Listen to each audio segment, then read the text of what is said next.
Hello everyone.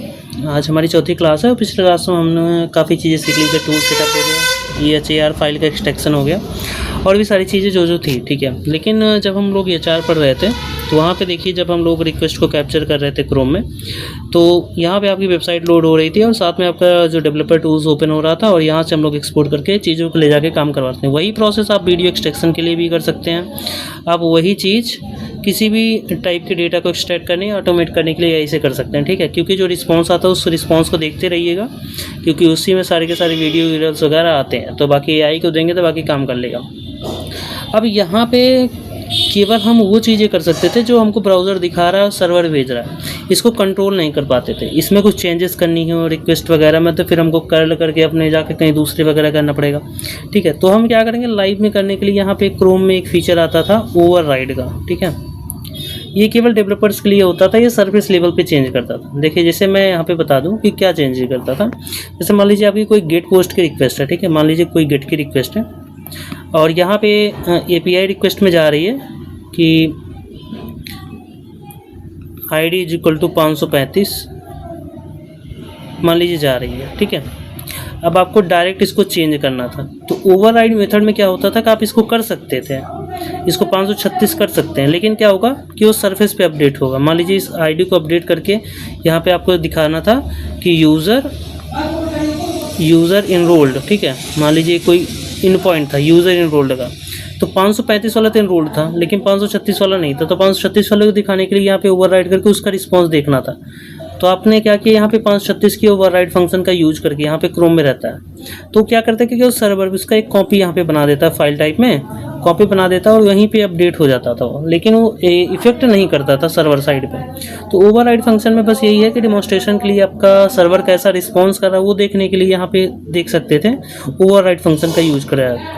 लेकिन कब तक हम इसको देखेंगे, केवल क्योंकि हमको कंट्रोल करना है डेटा।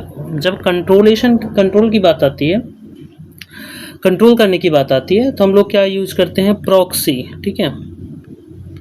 अब प्रॉक्सी यहाँ पे समझने की बात है कि मान लीजिए आपके पास एक कंप्यूटर है, ये ब्राउज़र है कंप्यूटर का, ठीक है। और आप यहाँ पे सर्वर स्टैक, ठीक है, ये सर्वर है आपका, ये आपका सर्वर है, ये आपका ब्राउज़र है। अब प्रॉक्सी क्या करता था कि जैसे आपका जो लैपटॉप वगैरह है उसी में आप इंस्टॉल कर लेते थे या फिर कैसे भी एक चैनल बना देता था कि जो भी यहाँ से रिक्वेस्ट जाएगी पहले इस चैनल के थ्रू जाएगी भाई, फिर यहाँ पे जाएगी। तो इसी चीज़ को बोलते हैं प्रॉक्सी। अब यहाँ पे आप प्रॉक्सी में क्या होगा कि जो भी रिक्वेस्ट पहले आएगी पहले यहाँ रुकेगी। यहाँ रुकने का मतलब हुआ कि हमारे पास रुक रही है, हम इसमें कुछ चेंजेस कर सकते हैं, है ना। तो इसी प्रॉक्सी के बेसिस पर ये बना है आपका एक टूल जिसका हमने पहले क्लास में वीडियो में जिक्र किया था, बर्ब सूट। इसी मेथड से हम लोग जो है यहाँ पे रिक्वेस्ट को आने वाले, ये यहाँ से रिस्पांस को आने वाले, दोनों को रोक करके उसमें चेंजेस कर सकते हैं, उसमें इंटरसेप्शन कर सकते हैं, ठीक है। तो बेसिकली प्रॉक्सी का मतलब ये हुआ कि जैसे आप कहीं जा रहे हैं कोई मालगाड़ी लेकर, ये पुलिस चेक पॉइंट है, ठीक है। पुलिस चेक पॉइंट है, आपको ये रोक लेता है। अगर आपने इसको ऑथराइज किया है तो भले ही सीधे चला जाए, लेकिन एक रुकता है। और आप यहाँ के मान लीजिए इंस्पेक्टर हैं, ठीक है, इंस्पेक्टर, ये आपके यहाँ पे पुलिस है, ये आपके इंस्पेक्टर है। इंस्पेक्टर से परमिशन लेगा, भाई इसको जाने दूँ, हाँ तो ठीक है, तो तुम इंस्पेक्टर हो तो बोल दिया हाँ जाने दो। तो ऐसा काम करता है ये। फिर वहाँ से रिस्पॉन्स आ रहा है, भाई इसको इसमें लोड होने दूँ, हाँ ठीक है लोड होने दो। तो इस तरह से हमारा प्रॉक्सी काम करता है। लेकिन अब बात ये आती है कि प्रॉक्सी क्या सब कुछ कर सकता है, क्या डायरेक्ट प्रॉक्सी लगा देने सब कुछ हो सकता है? तो नहीं। देखो 2021, 22, 19 के आसपास जो वेबसाइट्स बनती थी वो HTTP पे रहती थी ज़्यादातर। उसके बाद की जो वेबसाइट हुई सिक्योर प्लेटफॉर्म पे आने लगी, ठीक है। इसमें एक और चीज़ लगा यस, जिसका मतलब होता है सिक्योर। अब इसमें क्या होता है कि इंक्रिप्शंस होते हैं। आपका जो भी रिक्वेस्ट जा रही है, जो भी रिस्पॉन्स आ रही है, वो सब क्या होंगी, इनक्रिप्टेड होंगी, इनक्रिप्टेड, ठीक है। इसको डिक्रिप्ट करने के लिए ब्राउज़र में इनबिल्ट में क्या रहते हैं, कुछ सर्टिफिकेट्स रहते हैं जो इसको ट्रस्ट करते हैं, भाई ये कुछ भी करे, इस सर्टिफिकेट के थ्रू कुछ भी करे वो माना जाएगा। जैसे कि अभी एक फ्री सर्टिफिकेट का मैं नाम बताता हूँ जो काफ़ी सारी वेबसाइट यूज़ करती हैं, उसका नाम है लेट्स इनक्रिप्ट। ये काफ़ी सारी SSL सर्टिफिकेट में यूज़ करती हैं। ये फ्री है लेकिन सिक्योर नहीं होती है बहुत ज़्यादा, मैं बता दूं ये भी बात, ठीक है। तो आप भी कभी ले तो थोड़ा पेड वाला लीजिएगा, बाकी लेट्स इनक्रिप्ट वाला मत लीजिएगा, ठीक है। तो कहने का मतलब हुआ कि जो ये वाली ट्रैफिक है सिक्योर वाली, ये जो है इनक्रिप्टेड ट्रैफिक होंगी। अब इनक्रिप्टेड ट्रैफिक होंगी तो कैसे डिकोड होगा भाई उसका डेटा? तो फिर हम लोगों को यहाँ पे एक नया कॉन्सेप्ट आता है CA सर्टिफिकेट का। एक एक स्टेप देखते रहिएगा। CA सर्टिफिकेट, CA सर्टिफिकेट मतलब होता है कि सर्टिफिकेट अथॉरिटीज़, ठीक है। सर्टिफिकेट अथॉरिटीज़ का मतलब होता है, इसका मतलब ये हुआ कि आपकी एक कम्युनिटी है विंडोज़ में या फिर क्रोम ब्राउज़र में जो भी है, तो उसमें एक कम्युनिटी आपको सर्टिफिकेट कुछ दे रही है, कुछ ट्रस्टेड सर्टिफिकेट है कि भाई इसका यूज करो, ठीक है, इसका यूज करो, ये ट्रस्टेड है और ये चाहे जो भी करेंगे सब माना जाएगा। तो वहीं पे बर्प सूट ने भी अपना सर्टिफिकेट बनाया, ठीक है। आपको कहा कि भाई मेरा सर्टिफिकेट अपने सिस्टम में इंस्टॉल करो, बिना इसके तो मैं कुछ कर ही नहीं पाऊंगा, मैं इंक्रिप्शन या डिक्रिप्शन कुछ कर ही नहीं पाऊंगा। तो बर्प सूट ने अपना CA सर्टिफिकेट दे, ये आपको इंस्टॉल करना पड़ेगा आपके ब्राउज़र में कि भाई इस वाले सर्टिफिकेट को भी ट्रस्ट करना पड़ेगा तुमको, चाहे ये जो करे सबको अलाउ करो। तो इसमें 2 मोड होते हैं CA सर्टिफिकेट इंस्टॉल करने के। पहला मोड होता है यूज़र टाइम पे, यूज़र अपना इंस्टॉल करेगा, लेकिन इसको ब्राउज़र ट्रस्ट ही नहीं करता, भले तुम्हारा कंप्यूटर है, तुम्हारा ब्राउज़र है, इसको ट्रस्ट ही नहीं करता। तो इसको इंस्टॉल करना पड़ता है अथॉरिटीज़ वाले टैब, अथॉरिटीज़ वाले पोर्टल में, ठीक है। उसमें कॉलम बना रहता है, वहाँ पे इंस्टॉल करना पड़ता है। मैं भी बताऊँगा सब चीज़। बर्प सूट का इंस्टॉलेशन आपको देखना चाहिए। अब जब बर्प सूट आपका इंस्टॉल हो जाएगा तो आपको ये प्रॉक्सी सेटअप करना पड़ेगा, ठीक है उसमें। तो उसके बाद अब क्या होगा कि बर्प सूट ऑथराइज हो जाएगा, चाहे इनक्रिप्टिव पैकेट हो चाहे जो पैकेट हो, आपका सब डिक्रिप्ट करके आपको दे देगा। अब बर्प सूट यहाँ पे क्यों ज़्यादा फ़ायदेमंद है, HR क्यों नहीं फ़ायदेमंद है? पहली चीज़, HR में क्या है कि प्री सब कुछ है, ठीक है, प्री फिल्ड चीज़ें हैं, वही AI एनालिसिस करेगा। बर्प सूट में क्या है कि आपको जो है खुद चीज़ों को कंट्रोल कर सकते हैं, कंट्रोल है उसमें, चेंज कर सकते हैं, मॉडिफाई रिक्वेस्ट, है ना। और दूसरी चीज़ है, मान लीजिए एक बार में रिक्वेस्ट सक्सेस नहीं हुई, ठीक है, तो आप वहाँ पे रिपीटर का है, रिपीटर का ऑप्शन भी रहता है कि आप उसी रिक्वेस्ट को बार बार रिपीट करवा सकते हैं। जैसे मैं बताता हूँ, एक जैसे मान लीजिए आपको लाइव व्यूज़ चाहिए, ठीक है, लाइव व्यूज़ चाहिए, एक एग्जांपल बताता हूँ मैं। लाइव व्यूज़ चाहिए, मान लीजिए कोई एप्लीकेशन लाइव व्यूज़ के लिए API ले रहा है, API एकदम नॉर्मल API है, बहुत ज़्यादा सिक्योर नहीं है। API व्यूज़ जैसे मान लीजिए उसका एंड पॉइंट है views count is equal to 1 ऐसे ले रहा है, ठीक है। अगर इसी को 50 बार भेजा जाए इंटू 5 तो 50 व्यूज़ हुए, 50 व्यूज़ हुए कि नहीं हुए। और जब 50 व्यूज हुए तो इसको किससे करेंगे, हाथ से तो क्लिक करेंगे नहीं बार बार, तो इसके लिए कौन सा यूज होता है वहाँ पे? बर्प सूट का रिपीटर यूज़ होता है। तो बर्प सूट काफ़ी एडवांस टूल है। अभी मैं एक जाऊँगा थोड़ी देर के लिए लैपटॉप पे, बहुत ज़्यादा देर तो वहाँ नहीं रुकेंगे हम लोग, लेकिन हाँ ठीक है, आज के लिए बस इन चीज़ों को देखेंगे, ठीक है। फिर उसके बाद बर्प सूट और कहाँ जाता था, ये साइट मैप बनाता है आपका भाई, साइट मैप। HAR में क्या दिक्कत है कि जो HTTP आर्काइव बनती है वो स्कैटर्ड रहती है, जो रिक्वेस्ट आई है से छितर रहती है, मतलब बिखरी हुई रहती है। ये साइट मैप बनाता है। मान लीजिए कोई डोमेन या कोई फोल्डर से एक रिक्वेस्ट आई है, उसी के अंदर बाद में 1 घंटों बाद दूसरी रिक्वेस्ट आई है, तीसरी, वो सब इसका साइट में बड़े अच्छे से एकदम बढ़िया से बन के जाता है। ये मेन हुआ, फिर इसके ऐसे इस टाइप में। इससे क्या होता है कि आप खुद ही एनालिसिस कर सकते हैं। अभी मैं यूट्यूब का दिखाऊंगा कि यूट्यूब का URL कैसे आई टैग में बनता है, कैसे यूट्यूब का जो V1 यूट्यूब BI का जो API रहता है वो कैसे इंटरनली दिखता है। तो ये सब चीज़ें आपको बर्प सूट में आसानी से देखने को बहुत ही अच्छे से उसका इंटरफेस है, ठीक है। अब बर्प सूट को अगले स्टेप में देखेंगे। बर्प सूट को CA सर्टिफिकेट अलॉट हो चुका है, बर्प सूट इंस्टॉल हो चुका है। बर्प सूट का कैसे काम करेगा, बर्प सूट अपनी प्रॉक्सी कहाँ सेटअप करेगा, लोकल होस्ट पे 120.0.1। उसके बाद पोर्ट कौन सा यूज करता है, वो डिफ़ॉल्ट में 8080 करता है, ठीक है। इसको आपको ब्राउज़र में सेट करना पड़ेगा दोनों चीज़ों को कि भाई इस पोर्ट्स के थ्रू मेरी ट्रैफिक जानी चाहिए और कहीं से नहीं जानी चाहिए, ताकि मैं देख सकूँ तो आखिर तुम भेज क्या रहे हो ब्राउज़र में, से ठीक है। तो ब्राउज़र को हम लोग ये बताएंगे कि भाई इस वाले प्रॉक्सी से और इस वाले पोर्ट से ही ट्रैफिक भेजो, ताकि मेरा जो वहाँ पे पुलिस है, जिसको हम लोग यहाँ पे बर्प सूट बोल रहे हैं, वो देख तो सके तुम क्या काला बाजारी कर रहे हैं वहाँ पे। तो बर्प सूट का फंडा आपको समझ में आ चुका है। और उसके बाद अब हम इसको दिखाने जा रहे हैं। और यहाँ पे एक चीज़ और आप लोगों को बता दूं कि यहाँ का इंटरसेप्शन कैसे काम करता है। यहाँ का इंटरसेप्शन काम करता है पॉज मेथड पे, पॉज एंड रिलीज मेथड। ये क्या होता है, जैसे यहाँ पे जैसे ही आप इंटरसेप्शन का ऑप्शन ऑन करोगे, ऑन जैसे ही आपने किया, वो क्या करेगा कि आपके ब्राउज़र को फ्रीज कर देगा। फ्रीज करने का मतलब जो भी आपने यहाँ से रिक्वेस्ट भेजी, वहाँ से ब्राउज़र में कुछ भी आपने सर्च किया वो नहीं होगा। क्यों नहीं होगा? क्योंकि इंटरसेप्शन ऑन है।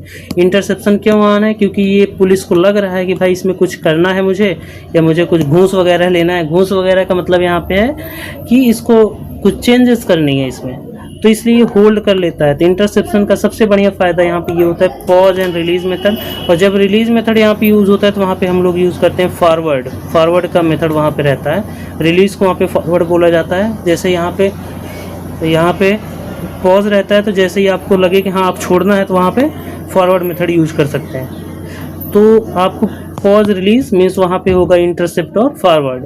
तो इस हिसाब से दो चीज़ें यहाँ पे सीख गए। उसके बाद मैं आपको थोड़ा सा इंस्टॉलेशन प्रोसेस दिखा देता हूँ कि आपको क्या करना है। बर्ड सूट का 2 एडिशन आता है, प्रो एंड फ्री। फ्री वाले को बोलते हैं कम्युनिटी एडिशन, कम्युनिटी एडिशन जो कि आपको इंस्टॉल करना है, ठीक है। और कम्युनिटी एडिशन इंस्टॉल करने के बाद आपको इसका सेटअप करना है। सेटअप आप वाईटी के किसी भी ट्यूटोरियल से देख सकते हैं, फिलहाल मैं खुद ही बताऊंगा आपको, बहुत आसान है। तो चलिए हम एक बार आपको बर्ड सूट का इंस्टॉलेशन दिखा देते हैं। उसके बाद अगले वाले वीडियो में हम बर्ड सूट से इंटरसेप्शन करेंगे और काफ़ी चीज़ें वहाँ पे सीखेंगे। और उसके साथ साथ अब ज़्यादा कुछ यहाँ पे बताऊँगा नहीं, कि नहीं वीडियो बहुत ज़्यादा लंबा हो जाएगा। बाकी की चीज़ें हम अगले वीडियो में कवर करेंगे। यहाँ पर इतनी चीज़ें आपको समझ में आ जानी चाहिए कि प्रॉक्सी क्या होता है, बर्ड सूट कैसे काम करता है, बर्ड सूट एचएआर से कैसे अलग है, और इंक्रिप्शन हो तो कैसे काम करेगा, डिक्रिप्शन कैसे होगा, कैसे सी सर्टिफिकेट होगा, क्या काम करेगा। ये सारी चीज़ें आपको यहाँ पे समझ में आ गई होंगी। तो हम चलते हैं स्क्रीन पे, थोड़ा इंस्टॉलेशन प्रोसेस दिखा देता हूँ आपको। उसके बाद जो है नेक्स्ट वीडियो में बाकी चीज़ें कवर करेंगे। अभी हम देखो, जैसे मैंने यहाँ पे अपना बर्ड सूट ओपन कर लिया, और बर्ड सूट ओपन करने के बाद जो है सबसे पहले आपको जो जो चीज़ें करनी है मैं बता दूँ। यहाँ पे 2 चीज़ें आप लोगों को ध्यान रखना है, ठीक है। जैसे आप प्रॉक्सी टैब में आएंगे, यहाँ पे आता है ओपन ब्राउज़र। ओपन ब्राउज़र ये तब काम आएगा आप लोगों को, जैसे मान लीजिए आप नहीं चाहते हैं प्रॉक्सी सेटअप वगैरह इतने सारे झंझट करना अभी के लिए, तो ये ओपन ब्राउज़र करेंगे तो ऑलरेडी सब कुछ वहाँ पे पहले से सेटिंग्स में रहता है। लेकिन अगर आपको मैनुअल ब्राउजिंग में टेस्टिंग करनी है जिसमें एडवांस कैपेबिलिटीज़ हैं, तो जैसे मान लीजिए हम मोजिला में करते हैं, ठीक है। हालांकि क्रोमियम ब्राउज़र वो भी यूज़ करते हैं, काफ़ी अच्छा है। तो मोजिला में करते हैं तो सबसे पहले आपके यहाँ पे जाना होगा सेटिंग्स में, ठीक है, मैनेज सेटिंग्स।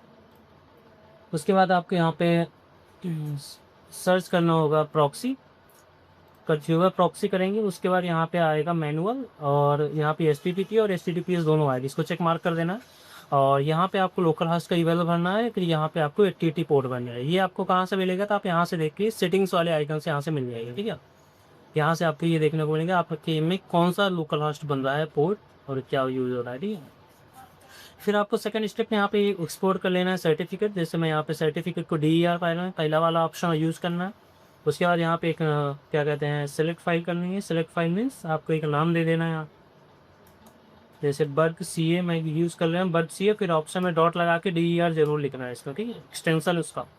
उसके बाद इसको नेक्स्ट करते हैं, क्लोज कर देते हैं। फिर यहाँ के इसमें आते हैं सेटिंग्स में, और फिर सेटिंग्स में हम लोग सर्च करते हैं सर्टिफिकेट।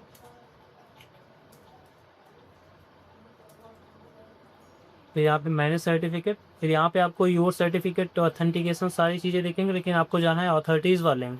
अथॉरिटीज़ में मीन्स एज अ रूट यहाँ पे काम करता है, रूट सर्टिफिकेट माना जाएगा। उसके बाद यहाँ पे इंपोर्ट करेंगे, इंपोर्ट कर लेंगे अपना जो हमने बर्ड CA बनाया था, और यहाँ पे ओके कर देंगे। फिलहाल मैंने सर्टिफिकेट पहले से इंस्टॉल कर रखा था, यहाँ पे बता रहा था। अब उसके बाद क्या करना है, आपको एक और चीज़ काम करना है यहाँ पे, कि आपको एक एक्सटेंशन में इंस्टॉल करना है। अगर मोजिला या फिर क्रोम में आप खुद का बना के कर रहे हैं, उसका एक काम है। जैसे यहाँ पे आप जाइए, फॉक्सी प्रॉक्सी नाम का एक्सटेंशन आता है। इससे क्या होगा कि आप यहाँ पे अपनी प्रॉक्सी जो यहाँ पे आप यूज़ किए तो उसको ऑफ और ऑन कर सकते हैं बना के, ठीक है। तो वो चीज़ें आपको ज़रूर कर लेनी है, नहीं तो क्या होगा कि आप नॉर्मल भी मोजिला यूज़ करेंगे तो ये इसको डिसेबल करना दिक्कत रहेगा, बार बार फॉरवर्ड होता रहेगा उसी कोड से, तो बैटरी वगैरह ज़्यादा कंज्यूम करेगा। तो इसलिए इसको ऑफ़ करना है। उसके बाद क्या करना है कि यहाँ पे आते हैं। अब मैंने वहाँ पे सारे कनेक्शंस तो कर रखे हैं। अब जैसे मैं यहाँ पे आपको एक रिक्वेस्ट यहाँ पे दिखाता हूँ। सबसे पहले मैं इस साइट को पूरा क्लीन अप कर देता हूँ, नहीं तो आपको देखने में दिक्कत होगी। ये पुरानी रिक्वेस्ट का मेरी जो मैं देख रहा था, मैं अभी आपको दिखा देता हूँ। फिर उसके बाद इसे यहाँ पे कुछ भी सर्च करेंगे हम, जैसे मान लीजिए हम यूट्यूब पे जाते हैं, कितना बढ़िया बनता है, मैं ये दिखाने की कोशिश कर रहा हूँ यहाँ। काफ़ी अच्छा बनता है।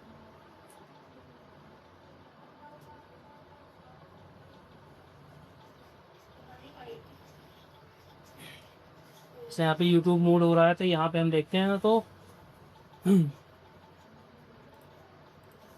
यहाँ पे पूरी की पूरी चीज़ें आ रही हैं, ठीक है। कब इनकमिंग कौन से है, क्या है। उसके बाद देखिए यहाँ पे जो ये स्ट्रक्चर बनाता है, ये मुझे ज़्यादा पसंद आता है साइट ऐप का। एक एक चीज़ पे एक एक जगह मतलब एक प्रॉपर कैटेगराइजेशन रहती है इसकी। और अभी मैं आपको दिखा दूँ, जो एप्लीकेशन वगैरह यूज़ करते हैं, डाउनलोड एपीआई वगैरह जो बनाते हैं, जैसे बोलते हैं ना कि वाई टी डाउनलोडर बना रहे हैं एप्लीकेशन वगैरह, तो कहाँ से एपीआई यूज़ करते हैं, यहाँ से यूट्यूब भी एपीआई यूज़ करते हैं। फिर यहाँ से फिर V1 के अंदर जाते हैं।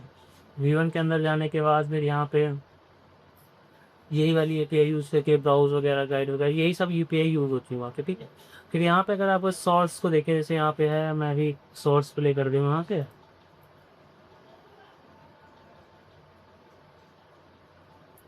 तो सोर्स ऑटोमेटिकली यहाँ पे प्ले होगा, तो मैं यहाँ पे लिख लेता हूँ। तो यहाँ पे सोर्स का एक फोल्डर बन के आता है, सर आप ध्यान से देखें कहीं नहीं कि आपको दिखेगा सोर्स। तो मैं वहीं से आपको एक लाइव एग्जांपल दे दिया। यहाँ पे देखिए शॉर्ट्स का एक फोल्डर बना है, इसके अंदर जो भी शॉर्ट्स चले हैं उसका शॉर्ट कोड रहता है। वीडियो कोड होते हैं ये सब, जैसे आप जब आप शेयर करते हैं कोई भी यूआरएल, तो पीछे का जो आता है ना, ये 4 5 20 25 अंक का जो लिखा रहता है, वही है ये। तो वीडियो कोड है, इसको ऐसे हम सेंड टू करेंगे, उसके बाद सेंड टू रिपीटर कर देंगे। रिपीटर का मतलब इसी रिक्वेस्ट को जो है दोबारा भेजना। रिपीटर वाला यहाँ पे है, यहाँ पे सेंड करेंगे। मैं बहुत जल्दी जल्दी चीज़ें बता रहा हूँ क्योंकि वीडियो काफ़ी लंबा हो चुका है ऑलरेडी, और ये पूरा कोई ट्यूटोरियल है नहीं, बस ऐसे ओवरव्यू, इसलिए मैं जल्दी बता रहा हूँ। जैसे ये वाला रिस्पॉन्स देने के बाद ये वाली चीज़ आई, फिर यहाँ से क्या करते हैं कि वीडियो प्लेबैक यूज़ होता है, ठीक है। वीडियो प्लेबैक, अब ये वाला जो यूआरएल होता है, यही हमारा जो है इनकोडेड यूआरएल रहता है, यही हमारे काम आता है वीडियो प्लेबैक करते टाइम। और यहाँ पे जो ये वाला पैरामीटर रहता है, यही इसी को डिकोड करना काफ़ी हार्ड रहता है वहाँ पे, जो कि YTDLP वगैरह करते हैं base.js के थ्रू। जैसे यहाँ पे एक और स्ट्रीम यूआरएल देखें, यहाँ पे देखिए सब स्ट्रीमिंग डाटा ही है, ठीक है। तो सबके सब में सेम ही आता है, और यही यूज़ होता है वीडियो प्लेबैक डायरेक्ट के लिए। वही सब वेबसाइट वगैरह जो डाउनलोड करते हैं, सब यही यूज़ करते हैं डिकोड। फिर यहाँ पे प्रॉक्सी में जो इंटरसेप्शन आता है, इंटरसेप्शन में बता दूँ कि यहाँ से जैसे ही ऑन करेंगे, यहाँ से आपका कोई भी यूआरएल लोड होना बंद हो जाएगा। जैसे नेक्स्ट स्क्रॉल का भी चलेगा। फिर जैसे मान लीजिए यहाँ पे मैं नॉर्मल गूगल करता हूँ, ठीक है, मैं नॉर्मल यहाँ पे गूगल सर्च करता हूँ, तो नहीं होगा, और वो इनफाइनाइट ऐसे लूप करता रहेगा, ठीक है। इनफाइनाइट लूप करने का मेन कारण क्या है, इनफाइनाइट लूप करने के मेन कारण क्या है कि आपने यहाँ पे रिक्वेस्ट को रोक रखा है। देखिए यहाँ पे गूगल की रिक्वेस्ट रुकी हुई है, यहाँ पे देख रहे हैं, तो इन सब की रिक्वेस्ट रुकी हुई है। तो आपको यहाँ से क्या करना है कि ऐसे फॉरवर्ड करके, फॉरवर्ड आप करके यहाँ से फॉरवर्ड कर देंगे, तो यहाँ पे ऑन हो जाएगा। लेकिन आपको कुछ मॉडिफिकेशन करने हैं, तब आप क्या करेंगे, कुछ मॉडिफिकेशन करने होते हैं, तो यहाँ से ऐसे फॉरवर्ड करते रहिए आप, ठीक है, जब तक ये ना लोड हो जाए तब तक। कुछ मॉडिफिकेशन करने हो तो यहाँ पे आप क्या करिए, जैसे ये वाला है, तो यहाँ पे वाली चीज़ें आप तो मॉडिफाई कर दीजिए। फिलहाल ये सब चीज़ें मैं डिस्कस करूँगा डिटेल में, अभी के लिए मैं बस ऐसे ओवरव्यू दे रहा हूँ। यहाँ से आप कुछ मॉडिफिकेशन करके उसके बाद फिर आप उसको अलाउ करके ऐसे फॉरवर्ड वगैरह कर सकते हैं ना। ये सब चीज़ें मैं करूँगा, आपको सिखाऊँगा भी बाद में। तो आज के लिए बस इतना ही, होप आपको एक कुछ समझ में आएगा। बस ये ओवरव्यू था बर्डसूट का, मैन इन द मिडिल था, कि कैसे man in the middle means proxy काम करती है, और कैसे हम उसको कंट्रोल कर सकते हैं, कैसे रोक की चीज़ों को आगे बढ़ा सकते हैं, कैसे रिपीट कर सकते हैं, कैसे डेटा देख सकते हैं, और कैटेगराइजेशन कितना अच्छा है बर्डसूट का, वो भी आप लोगों ने देखी है। तो मिलते हैं अगले वीडियो में। अभी के लिए बस इतना बेसिक सीखो, बहुत ज़्यादा मतलब हार्ड नहीं, लेकिन हाँ शुरुआती चीज़ों के लिए आपको ये जानना बहुत ज़रूरी है कि कैसे चीज़ें काम कर रही हैं और कैसे हम उसका यूटिलाइजेशन कर सकते हैं। देखो मैं सारी चीज़ों को कवर नहीं कर पा रहा हूँ, इसका मतलब ये नहीं कि आप उसको जिज्ञासा ही होनी चाहिए, आपके अंदर कुछ जिज्ञासा हो, आप जाकर टूल्स को इंस्टॉल करिए, खुद ही चीज़ों को क्लिक करके के देखिए, कोई ज़्यादा बड़ी चीज़ नहीं है सबकी, क्लिक करके देखिए, खुद ही समझ जाए। कुछ नहीं समझ आता है आई तो है, जेमिनी से पूछिए भाई इस फंक्शन का क्या काम है, कैसे बर्डसूट को यूज़ कर सकते हैं, कैसे एपीआई रिक्वेस्ट को मॉडिफाई किया जाता है, तो ये सब चीज़ें आप लोग आसानी से कर सकते हैं। थैंक यू, मिलते हैं फिर, स्टॉप हो।